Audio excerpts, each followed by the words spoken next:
Is 7 a.m. on a Tuesday. Your alarm goes off.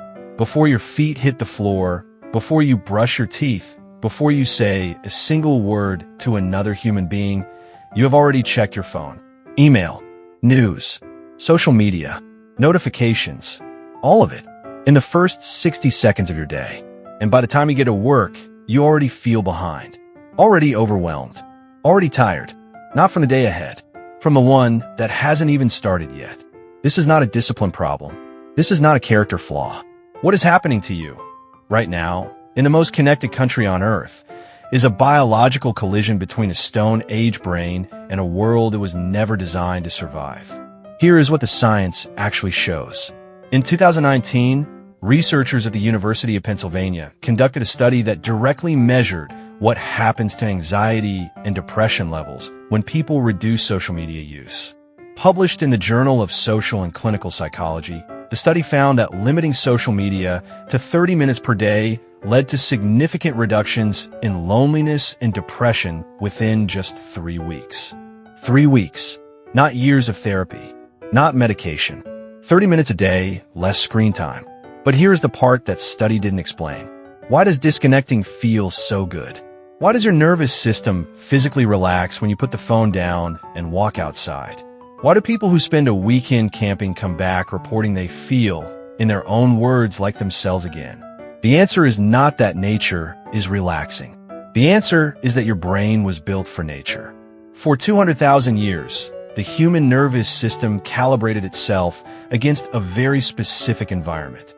Open space, variable light, birdsong, wind, the smell of soil. Social groups of roughly 150 people whose faces you knew and whose intentions you could read. Physical work that produced visible results.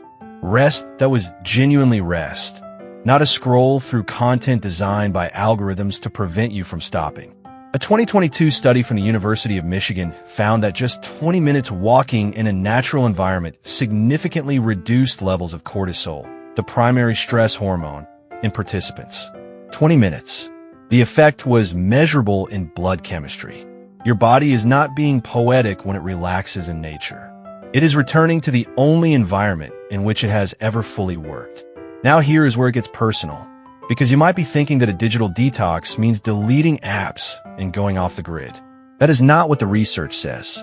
The research says something far more specific and far more actionable.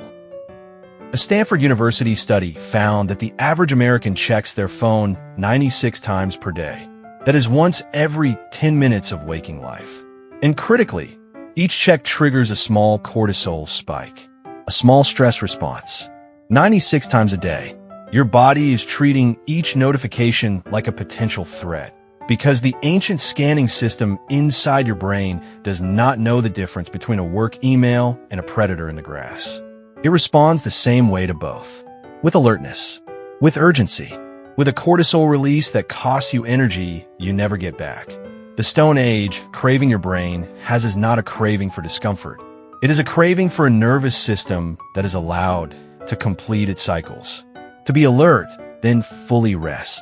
To be social, then fully alone. To work, then genuinely stop. Digital life never lets the cycle complete. There is always another notification, always another update, always one more thing before you can truly rest. So what do you do with this? The answer is not to quit technology. The answer is to give your ancient brain what it is actually asking for. 20 minutes outside without your phone. 1 meal without a screen. 1 hour before bed with the phone in another room. These are not wellness trends.